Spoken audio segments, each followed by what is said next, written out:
Okay, so now let's look at a similar example, but this time for a business selling software. So this is scenario 2, lower churn business, and it's a SaaS startup.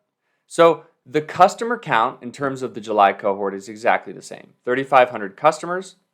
The unit economics in terms of revenue, COGS, and gross profit are the same, but the one thing that we did differently is that we said that the CAC was $199. So instead of 90, now it's $199. So it's a little bit more than double. And generally, because SaaS businesses have higher retention rates and often higher gross profit margins as well, they can afford much higher customer acquisition costs. So according to the original analysis, which is incorrect, the CAC payback period is 7.1 orders. So now let's recalculate the CAC payback period using our customer cohorts to see really how long it takes for us to recover our customer acquisition. So first thing we're going to do is let's look at the retention by orders. So what you'll see is that instead of, going from 3,500 customers and then sort of the retention dropping off really quickly, we see a much more gradual decline in the retention. And so by the end of year 1 here, so 12 months, you see we still have 45% of our customers. By the end of year 2, we still have 15%. And it isn't until we hit 36 months that we've mostly churned off our customers. So if we take the original 3,500 customers and then we just multiply that by this sort of retention cohort, you see that the tail of our customers, our total active customers, we have a lot more customers generating revenue and generating profits for us for a much longer period of time. And so this changes sort of the magnitude of the issue.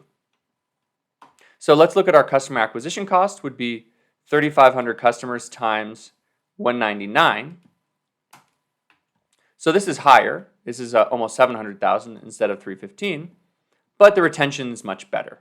So you see gross profit here is 98,000, and then it only drops to 93,000, 88. So we're generating a lot more gross profit.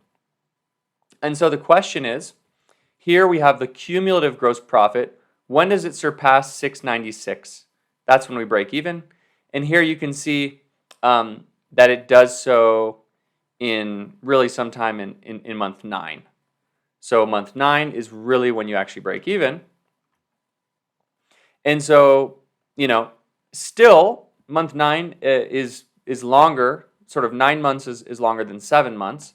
So you could say, the margin of error is probably about 27%. So if you put $1 into marketing, you get it back 27% longer than you thought based on the initial analysis. So the lower your churn, the less dramatic the miscalculation is. But all businesses will miscalculate this if they are not cohortizing their payback period. And with this business as well, it's good to see in the prior example, we paid back our CAC, but then we barely squeezed out any profit. So this business fundamentally has issues with its unit economics, and basically I wouldn't say that it's in a good position at all. It would need to rethink its pricing, rethink everything. This business breaks even, but because there's still a large active customer base, actually this is all profit.